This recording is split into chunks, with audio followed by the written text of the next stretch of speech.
Welcome to the African Bank 2022 financial results.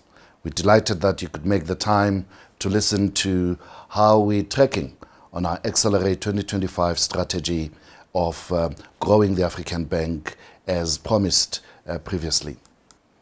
What we'll seek to cover today is firstly summarize key messages for 2022 performance and also reflect on our story at African Bank, our heritage, and how it's inspired our Accelerate 2025 strategy. I will then invite our Group Chief Financial Officer, Gustav, to unpack performance in 2022, the key financial matters in our performance. After that, I will reflect on how all of this financial performance comes together to show how we're tracking against our 2025 strategy and the path to preparing ourselves for a listing in that period of time. We'll also spend a bit of time to focus on what's coming in 2023 and our thoughts about the business going forward. Our key messages for 2022 and what we're reporting today start really with the story of African Bank. We're committed to reclaiming our heritage, a heritage of a bank founded by people who believed that we could build a bank for the people, by the people, serving the people. A bank whose raison d'etre would be to advance lives of South Africans of all walks of life using financial services. It is that vision, it is that purpose that has enabled us to reimagine our mission of building a customer-centric, digital and data-enabled business that is scalable, diversified, sustainable, and has a compelling listing proposition within the Accelerate 2025 tenure. This year, we reached momentous milestones in this journey of Accelerate 2025. We've been able to deliver scale via strong financial results that cement the next phase of our strategic growth initiatives. We've also been able, as will be evidenced by our financial results, to continue to diversify our funding mix, lower the cost of funding by attracting more retail deposits, and ensure that our revenue with accelerated growth in MyWorld transactional banking accounts and credit cards helps in the story of de-risking our balance sheet and diversifying our funding mix. We've also succeeded in promoting a sustainability mindset in what we do as a bank that is conscientious about sustainability. And we'll touch on this at the conclusion of the presentation. We're gaining traction in achieving our 2025 strategic targets. These, of course, being absolutely important for us in building this compelling narrative for public listing by 2025. Furthermore, we've continued to strengthen our organization-wide diversity and skill sets, something absolutely important for a successful corporate in South Africa today. This slide, which I've used several times before, speaks of this heritage that inspires us today. The story of a bank for the people, by the people, serving the people, that has shown resilience through various phases in the last 50 or so years. It is a bank that has had its lowlights, but has come back over and over again and is now enthused by this idea that we can actually have the audacity to believe to go beyond the targets that we've set ourselves and achieve a vision that is so compelling of serving the underserved in not just the consumer market, but diversifying into business banking and the SMME market going forward.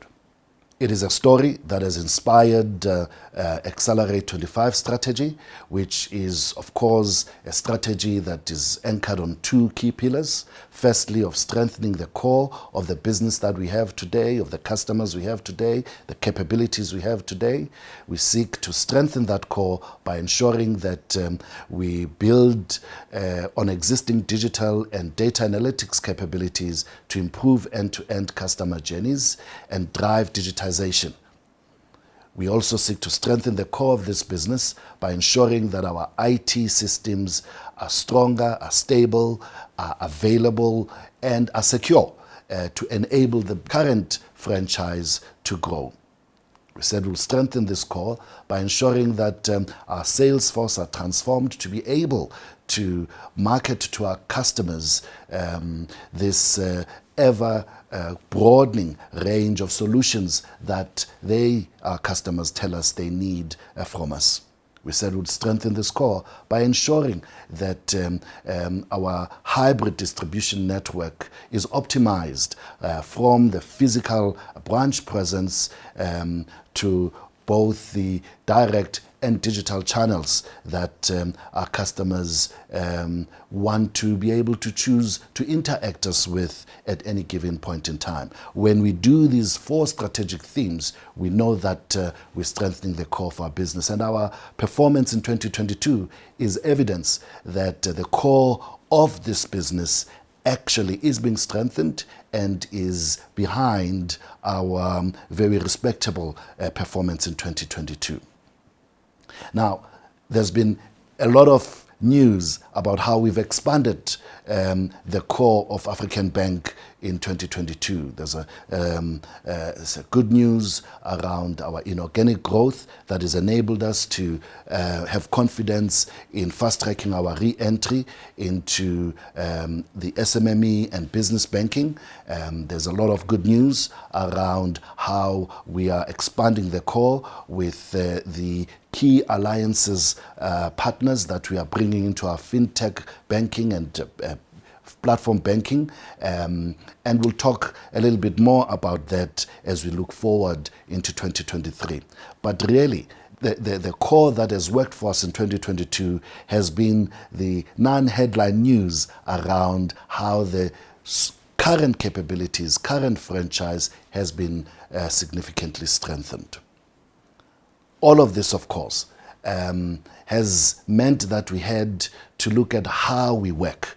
And this core has been strengthened by us moving into digital ways of working, embedding new ways of working across the organization, and building relevant capabilities, skill sets, and partnerships. I will speak later on about how we measure this performance via our sustainability levers of customer satisfaction, social responsibility, financial resilience, inclusivity, and environmental protection.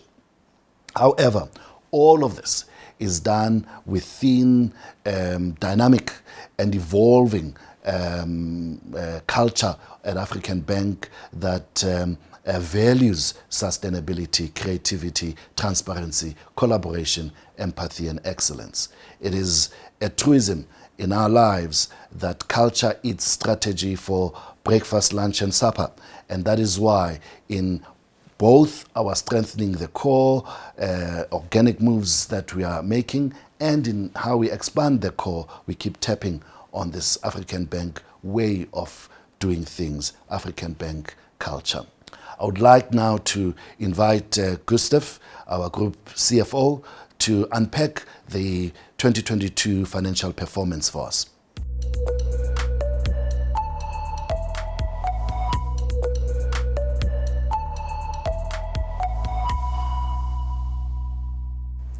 Thank you very much, Kennedy. I would now like to take you through the financial results. Firstly, we are proud to report that our profit after tax have increased from 534 million last year to 736 million this year. That represents a 38% increase with a commensurate increase in ROEs. In this slide, we give you an idea of what proportion of the profits were earned by the bank and the insurance company, respectively. So you can see that in the financial years 18 and 19, more or less 30% of the profits were contributed by the bank. 2020 represented a loss year for African Bank, and that loss was entirely attributable to the performance in the bank. 21, on the other hand, was a profitable year, but in that year, all of the profits were attributable to the insurance company. You can see in 2022, 50% more or less of the profits are attributable to the bank. Now this is quite important, and it's as a result of the enhanced insurance benefits that we are providing our clients with. That means that the bank earns more recoveries from the insurance company, and obviously it means that the insurance company has to cover more claims. We believe this is to the benefit of our clients. This is also to the benefit of our funders who are actually investing in the bank as opposed to in the group. A very important feature of this set of results is the growth in the advances, and you can see that our advances grew by 26%. This is attributable to two factors. Firstly, we are delighted with the increase in sales in our consumer banking franchise, and those sales increased by 87%, from 7.5 billion to 14 billion in this year. In addition, we are reporting our first corporate exposure to the value of more or less 1.8 billion, and the consumer advances and the corporate advance then adds up to a total of almost 34 billion. This is very important as it relates to our strategy Accelerate 25, and it shows traction in that strategy, which is definitely a growth strategy. In this slide, you can also see where the sales are coming from, and you can see that branches are still important to us, but you can also see how that our digital channels are getting even more important in the trajectory of the bank. So in this year, then for the first time, 12% of our sales were actually from digital channels, and that's really encouraging. But I think what's even more astounding is if you look at the rand value, the sales that had actually come through the digital channels, which last year was more or less 600 million, and this year is almost 1.7 billion. So phenomenal growth there. And again, that fits in with our strategy in that it talks to the digitization aspect of the strategy. In this slide, we give you a view of what has moved in the income statement. And you can see from left to right how that the changes have been affected in the income statement. So again, the big overriding factor is the increase in revenue, so net interest margin, and that relates to the increase in sales. So 769 million increase in net interest margin. The next yellow bar represents the increase in non-interest revenue, and albeit only 47 million, it is really important because this talks to the diversification strategy, and it means that we had seen an increase in non-interest revenue despite the fact that the collections commissions that we earn from RDS is actually reducing as that book is running down. The insurance profit is lower, and that relates to the second slide that I had shown you, and that is as a result of the enhanced insurance benefits, which means that the insurance company have to cover more claims. Credit impairments increased, actually by a relatively small amount, considering the economic environment that we are in, and also considering the growth in the book that we had seen. Operating expenditure remains well under control. We had seen a less than inflationary increase, but that obviously did decrease profitability by 197, and you can then see the final 736 million number after we've taken into account the impact of tax. We now take each of those bars and analyze them, and what we do in this slide is we express the net interest margin as a percentage of the average gross advances. You can see by looking at the right-hand side of this graph that our net interest margin has actually increased from 14.7% to 15.8%. And that is really as a result of, firstly, on the left, an increase in the actual margin that we made on the advances, going from 18.2 to 18.8. And that is largely because we've got less non-performing loans. In an environment where we've got less non-performing loans, we had to de-recognize less interest, which means that our interest margin actually increases. Next, you can see that our other interest income reduced marginally, and this is because we had actually used our cash to generate advances. So that cash is no longer just sitting in the bank earning interest, we're actually utilizing that in a productive manner to generate advances. Thereby, our other interest income reduces. And then the last component of the net interest margin is the interest expense. And you can see that the interest expense reduced from 4.9 to 4.1%. And that is because our cost of funds is coming down, and our cost of funds reduces because we repay our expensive wholesale funding by utilizing cheaper retail deposits. Looking at the non-interest income, you can see firstly by looking at the dark blue stack, how that the collections commission that we earn from RDS is reducing. And this is because that book is now very old, that book continues to reduce on an annual basis, which means that the commission that we earn from RDS is becoming less important for our income statement. What is important for our income statement is the diversification that we are starting to see via our MyWorld account. And we can see that the fees that we're earning from those accounts are increasing, and it had in fact doubled from last year. And that is indicated by the yellow stack. So you can see how that's grown from 21 million to 53 million to 115 million in this year. Also significant is the green stack, which represents fees that we earned from credit cards. And you can see that that has increased in this last year. And that is because we had been increasing the number of cards that we issued. And obviously that means that we earn more fees through those cards. So really important story, which relates to the diversification and growth in non-interest revenue. You can also see here in a few more indicators and a few more illustrations what's happening with the MyWorld account. You can see on the left-hand side that the number of accounts are continuing to increase quite rapidly. So we had seen almost a doubling of new accounts, and we see strong growth in funded accounts as opposed to just total accounts, so growing by 79% in this year. On the right-hand side, you can see the usage of these accounts, which is also almost doubling. So now seeing 45 billion rand worth of transactions processed during the current financial year. So the MyWorld story is very important for us because we use the MyWorld product to actually attract new clients to the bank. And you can see from the left-hand side graph how that we've increased our clients based on unique ID numbers from about 1.3 million last year to 1.5 million this year. And if you look at all products, then you can see that the number of products in use increased from 1.6 million to almost 2.2 million in this year. On the right-hand side of this page, you can see the distribution of that 2.2 million, i.e. the distribution of products in use. And you can see that almost 37% of our products in use are MyWorld accounts. And this is very important because the MyWorld transaction account yields cheap funding, but it also provides us with an opportunity to cross-sell in future to these clients. We continue on our quest to analyze the stack of P&L changes, and the next one up is the insurance profits.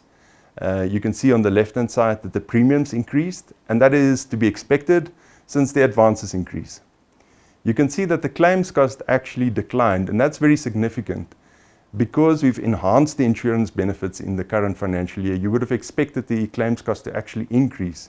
But the claim costs decreased because we are seeing a normalization of the claims post the COVID pandemic.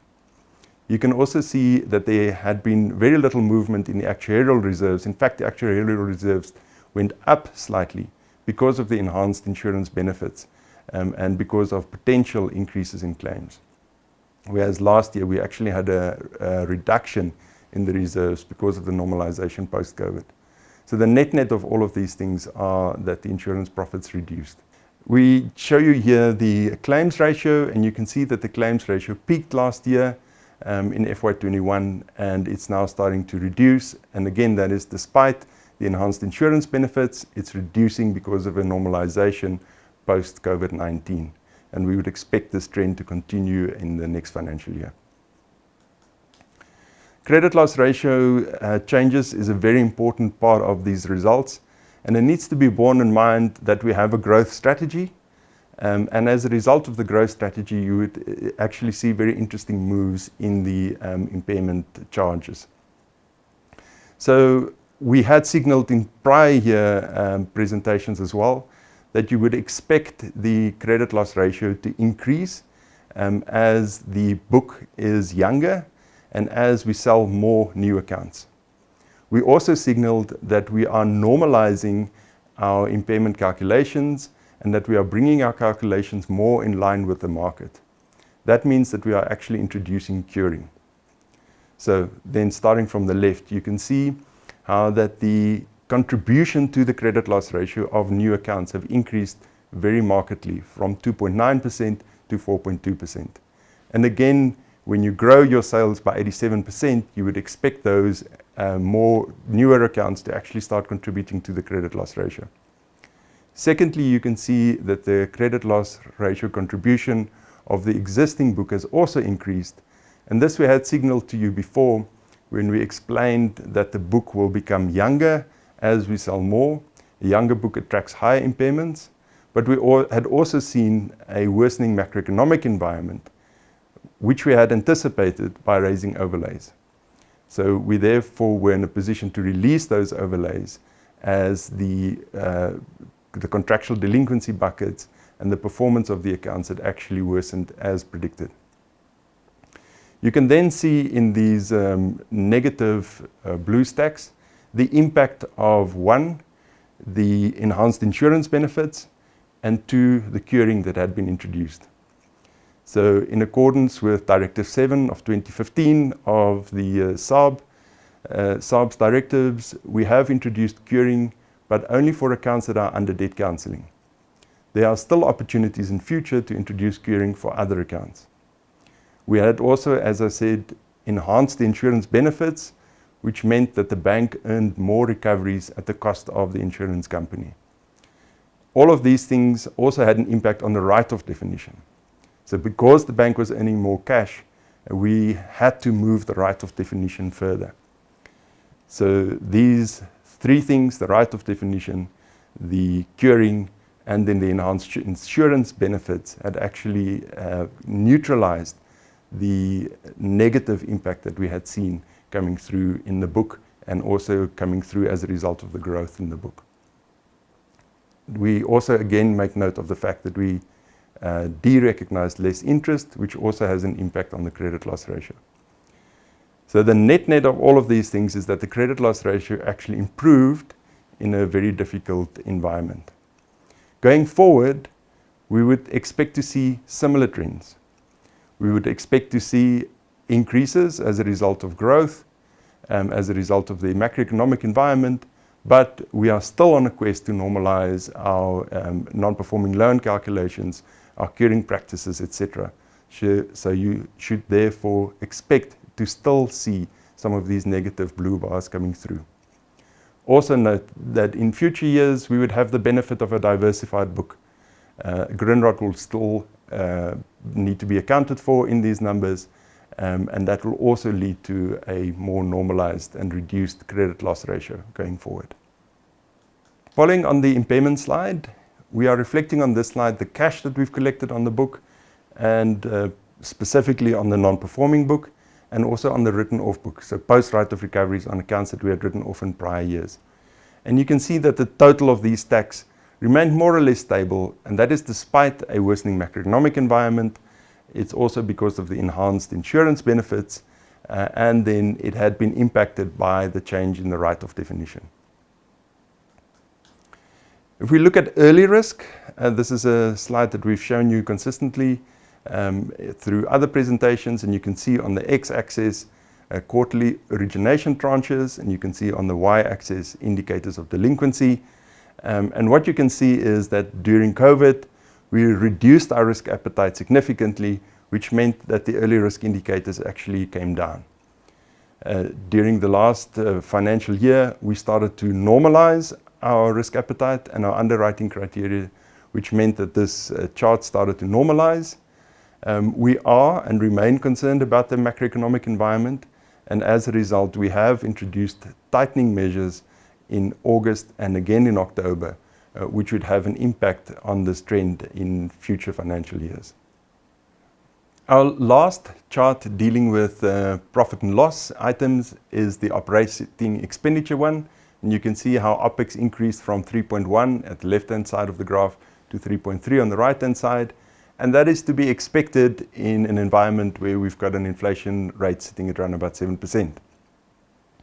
There's some good news on this chart, as indicated by the blue stacks. Firstly, bank charges reduced. That is as a result of the debit check platform, which is in fact cheaper than the NATO platform. Staff cost also reduced year on year because last year we offered voluntary severance packages, which was not offered in this year again. This reduction in OPEX, this management of OPEX, actually allows us to invest in other areas, which is important again for the execution of our strategy. You can see that we had an increase in bonuses and incentives, and that is good news for African bankers, and that relates to the normalization of our profitability. You can see more customers are using our cards. As they use more cards, we have to spend more on card transaction cost. Professional fees are up because of the acquisition activities that we had engaged on, because we are starting a rewards program for clients that use our MyWorld cards, and then also we are spending a lot of time and effort on CSI activities. And you can see that reflected in this stack as well as in the CSR initiative stack. Advertising and marketing is up because we are repositioning the brand, and hopefully you had seen some of the audacious ad campaign that is being run at the moment. Moving away from the income statement and now focusing on the balance sheet. Firstly, you can see again how that the advances is increasing in line with our strategy. Net advances up 38%, gross advances up 26%. You can see that our cash had actually declined as indicated before. And that is because we're using this cash productively. On the liability side of the balance sheet, you can see that the total liability stayed more or less the same, but that the mix has changed. You've got less wholesale liabilities and you've got more retail funding. And that has a positive impact on our P&L and on our cost of funds. Very interesting to see what had happened in the staging analysis of our advances. And you can see firstly that our stage 1 advances increased quite nicely, now sitting at 51%. Again, this relates to the increase in sales, which means that we've got more new accounts that hadn't had time to actually miss installments. And also it relates to our first corporate advance. So about 5% of that 51% relates to our first corporate advance. You can see on the right-hand side that our NPLs are reducing. And again, that should be expected since we have introduced curing. And you can see in the middle that our stage 2 has actually reduced because we had to adjust our SICA calculation, our significant increase in credit risk calculation, after both sets of auditors existing and the previous set indicated that we were way too conservative in those calculations. Moving to the liability side again of the balance sheet, it's very exciting to see how that the funding opportunities for African Bank have been diversified over time. So you'll see from the green stack that has now disappeared completely, we've managed to repay all of the expensive foreign bonds that we inherited from the old bank. This is a really good news story. It is making our funding cheaper and it's making our accounting less complicated. You can also see that the combination of the blue and pink stacks being our wholesale funding is also reducing over time as a percentage of total funding. And again, that is because that has been traditionally very expensive funding for African Bank. Important then is the green stack, which is continuing to increase. Also significant is the increase in the grey sliver, which have increased from 900 million to 1.4 billion. And that's an indication of the contribution of my world accounts to our funding. These accounts are call accounts, they're transactional accounts, they represent opportunities for us to get cheaper funding and also more consistent funding. This slide then looks at the various movements in our funding stack, and you can see that our total liabilities stayed more or less stable. However, we had a strong increase in retail savings, about an incremental 1.4 billion of funding. I already alluded to the increase in the MyWorld balances. And then it is significant to note that we had been able to increase our bonds and our wholesale funding by 1.4 billion. This remains an important source of funding for African Bank, and it is significant that we had been able to launch new corporate bonds and even a 5-year bond in this financial year. The blue stacks then represent the foreign bonds, which we've repaid as indicated before, and then also a continuation of repaying the wholesale funders as and when those liabilities become payable. On this slide, we just look at the maturity profile of our liabilities. Again, you can see how predominant the green stack, i.e. retail funding, is across all of the maturity buckets. You can see that our funding is heavily weighted towards the longer tail, which makes our funding book quite unique, although we are now starting to see a bigger weighting in the 0 to 6 months. Do note that more or less half of that is covered with cash, and also note that we do anticipate the Ubank transaction as well as the Grindrod transaction to mean quite a lot of incremental liquidity for the group. If we then look at the capital ratios, our capital level is still very strong as at September, sitting at 43%. And this obviously is a really important springboard for our Accelerate 25 strategy. This is one of the factors that enabled us to do the acquisitions that we had done with effect of the 1st of November. And we will still have a very strong capital ratio, but it will not be as excessively conservative as these numbers actually represent. Then just in summary, we are very proud of the increased profitability. Retail disbursements is really a key theme of this set of results, and how strong those disbursements have actually come through and helped us to increase our advances and helped us to increase our top line. Credit risk remains well managed. Operational cost remains well managed. We have enough liquidity. Importantly, we have diversified funding sources, and the diversification theme also comes through in the revenue. You would have seen that in the fees that we earned from the transactional accounts, as well as the fact that those accounts are actually contributing to our funding. Lastly, I would like to remind you of our strong balance sheet, which we used as a springboard for Accelerate 25 and for the acquisitions that we had made. Thank you very much. I'm now handing over back to Kennedy.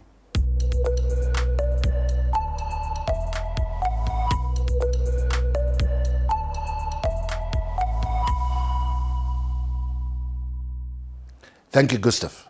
Thank you for evidencing that we're not only on track with respect to delivering on Accelerate 25, but in so many measures, we're actually ahead of plan. So we've got a compelling story at African Bank that has inspired us to reimagine this vision of a bank for the people, by the people, serving the people.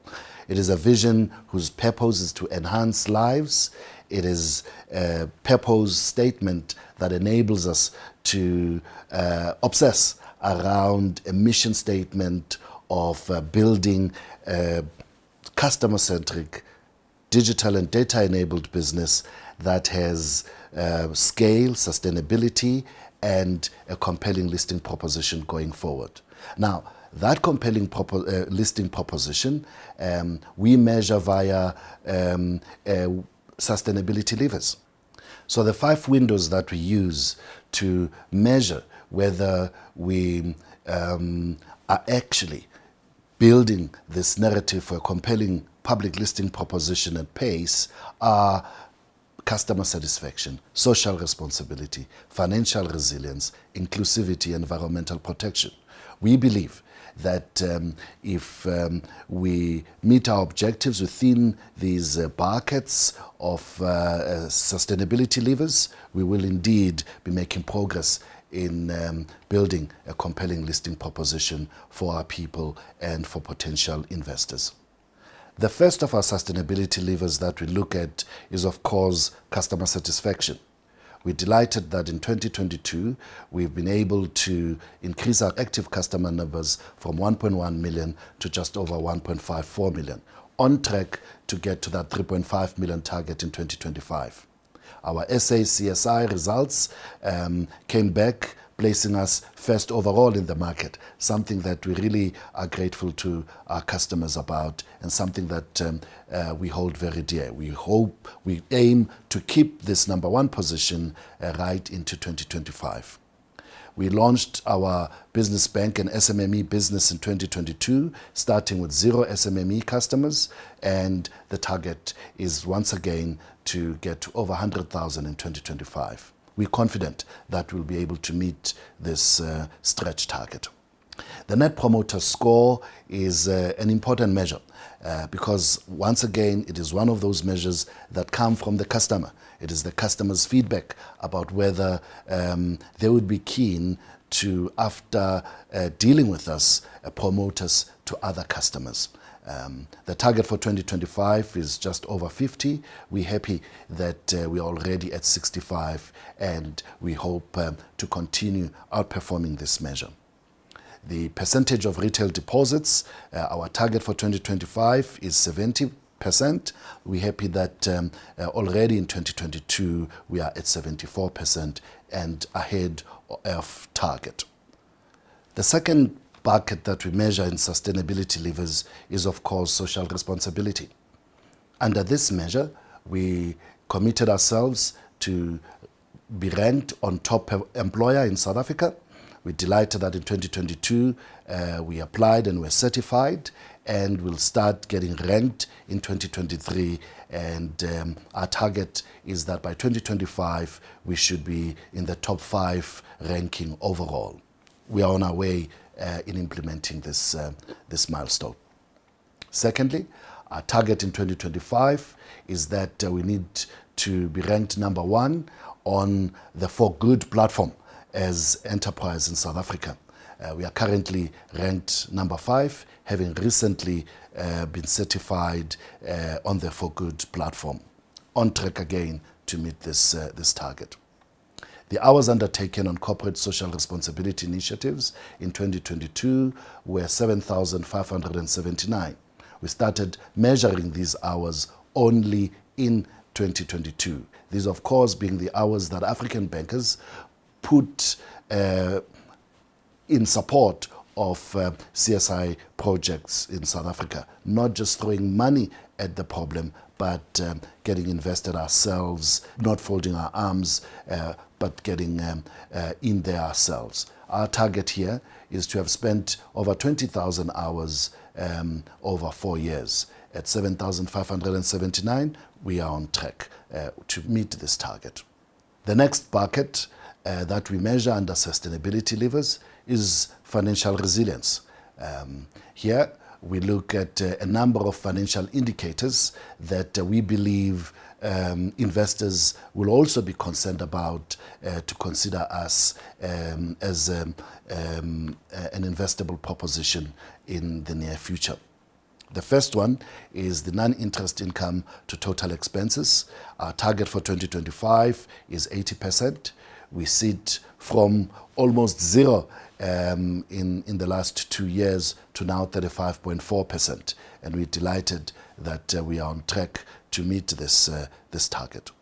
Our cost-to-income ratio is targeted to be at 40% by 2025, and with the build program of Accelerate 2025 from 2022 to 2025, we expect to peak at about 60% before coming down to this very audacious 40% target in 2025. In 2022, with all of that build program, we sit at 55.1%, which is something that we're quite chuffed about. We anticipate that in all of the build that we need to do, the growth that we need to undertake, our credit loss ratio might actually peak into 12% by 2025, and we are happy that whilst that is in line with our strategy and our risk appetite statement, we outperform it at this time. With all the growth that we've seen, our credit loss ratio sits at 4.8%. And whilst this is likely to tick up a bit in FY23, we are still confident that we will not hit that 12% ceiling in our risk appetite. The net advances projected to grow to up to 30 billion rands in 2025 have steadily moved up to 22.6 billion rands in 2022, which is really a massive uptick for the sales team, evidencing that the core of this business has been strengthened and continues to grow confidence. One of the key indicators that investors look for in a successful investment proposition is a return on equity. We've moved from a negative ROE in 2020 to 4.9% ROE in 2021 to a confident 6.4% ROE in 2022. This is well on track to 2025's target of an ROE between 15 and 18%. Profitability is another one of those important measures that will be looked at. We believe that a compelling listing proposition in 2025 would need us to have a net profit of over 2.5 billion rands. Again, we've moved from a loss in 2020, over 534,000 net profit after tax in 2021 to very strong 736 million rands in 2022. Very much on track, if not slightly ahead of plan in terms of profitability. Our CET1 ratio, the target in 2025 is to be at 30%. We're delighted that at 42.5% where we sit today, it is actually coming down, and the moves that we've made with respect to diversifying our revenue streams, de-risking our balance sheet, give us a strong case to make around reducing these capital ratios, both at a regulatory and economic level. Inclusivity is an important part of sustainability levers. Here we look at measures such as procurement and what we do for stakeholders other than just staff and shareholders. In the procurement spend that is directed at black-owned enterprises, our target for 2025 is to reach 50% of all of our procurement spend to be targeted at black-owned enterprises. We're delighted that we are ahead of plan and registering 42% of our total spend going to black-owned enterprises in 2022. Another important measure of inclusivity is, of course, measuring the percentage of spend that is done with enterprises that are in our supplier development. The target here is that such spend on the basis of net profit after tax must be 2% by 2025. We're delighted that we've been able to build a foundation that has registered 1.8% of our net profits after tax to be invested with our enterprise and supplier development stakeholders, and that we can build on the strong foundation towards 2025's 2% target, even as our net profit after tax grows. Lastly, and I guess the most headline measure of inclusivity in South Africa is your broad-based BE level ratings. We're delighted that having come from BE level 4 in 2020, we are today in 2022 at broad-based BE level 1. This, of course, being our target for 2025. We're confident that we've built strong foundations to be able to maintain this rating even as the organization continues to grow organically and inorganically. The last but certainly not least of the 5 measures of sustainability is on environmental protection. It is no exaggeration that climate change is easily one of the top 3 challenges of our generation, not just in South Africa, but the world. And so at African Bank, we want to be in a position by 2025 to have a 50% target met of waste recycled versus waste produced by African Bank. We're delighted that for our Midrand campus, our head office, we were able to register 24.2% of all of our waste recycled versus waste produced. Again, a confident start and on track to meet this audacious 50% target.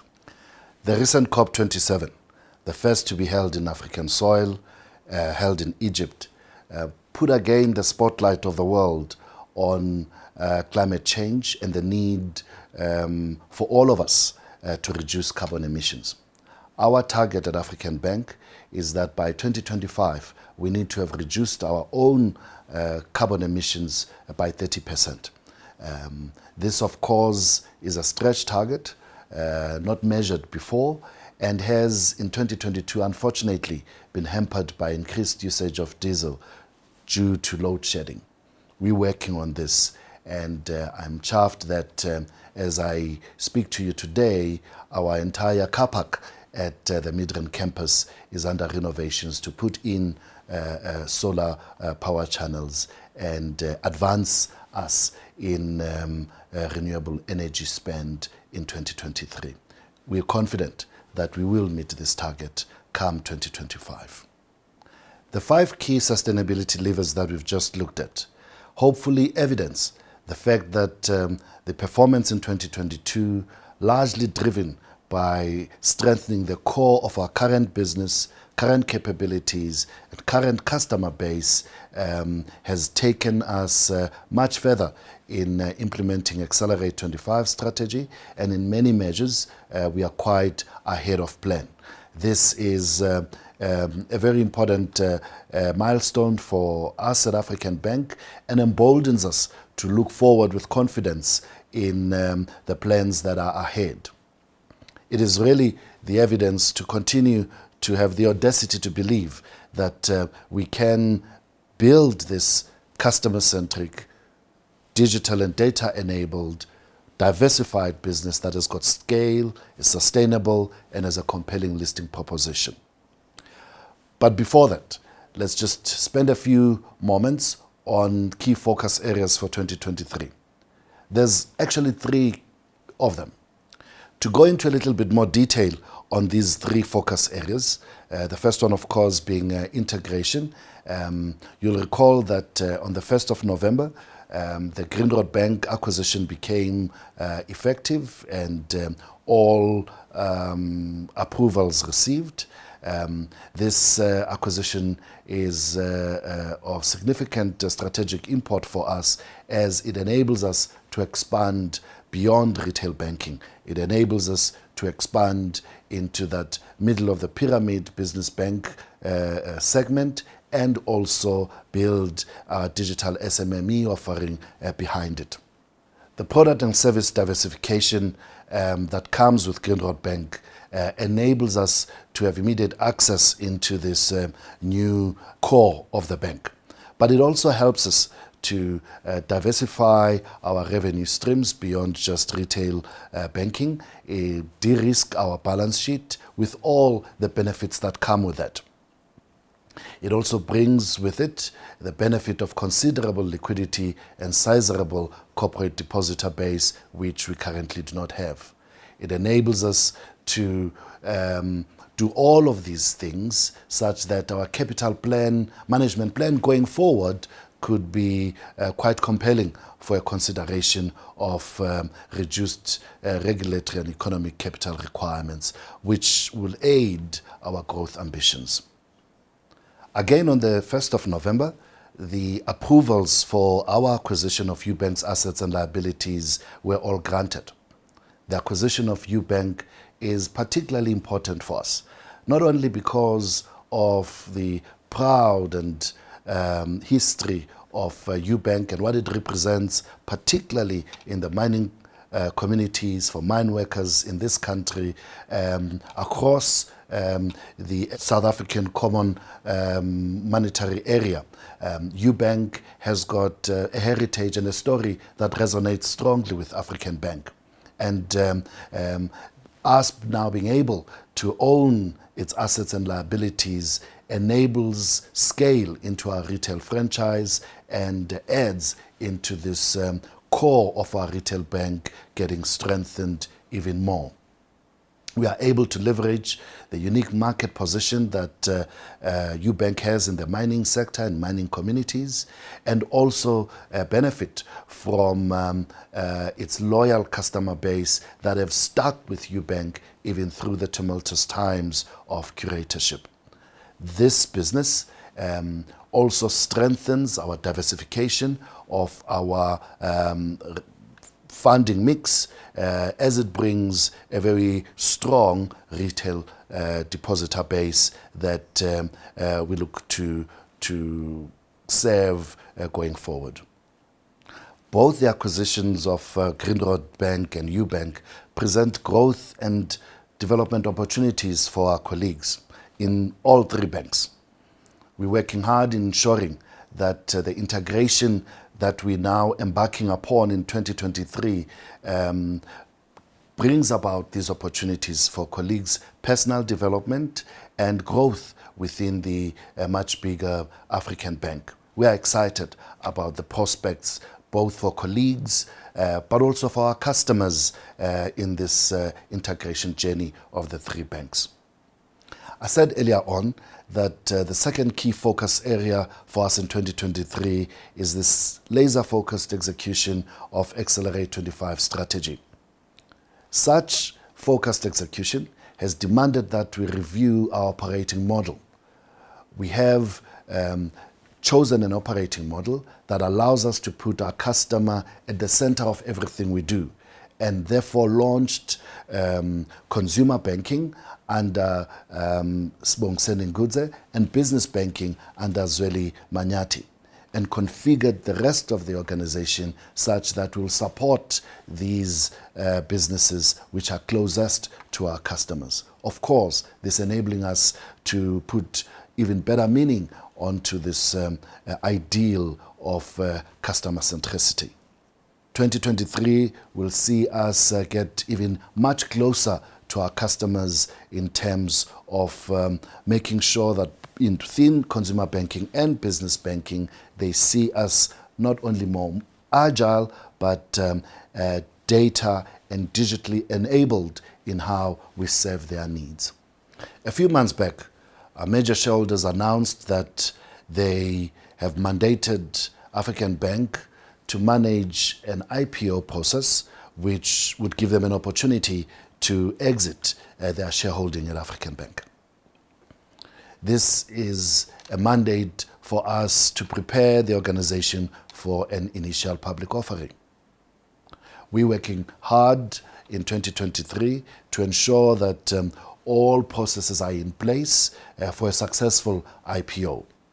As a result of all of this, we are planning on having a pre-IPO in 2023 that would allow for staff and select business partners to anchor our IPO, which would then be completed much later at a time conducive for the market, and also at a time where we will have made significant progress in Accelerate 25, particularly in the 5 key levers that I've just taken you through. It is these levers that are a window for us of what a compelling growth narrative for a successful public listing ought to look like. And that is why we are laser focused on making sure that Accelerate 25 is delivered upon successfully. 2022 has been a momentous year in our journey of executing on strategy. It was our first year in Accelerate 25. And as the results announced evidence, we are on track with respect to our strategy, and in many accounts ahead of plan. This, of course, gives us the audacity to believe that despite tough macroeconomic conditions and the tough times our customers are going through, we can achieve our targets in 2025. Thank you very much, and we'll now allow for questions.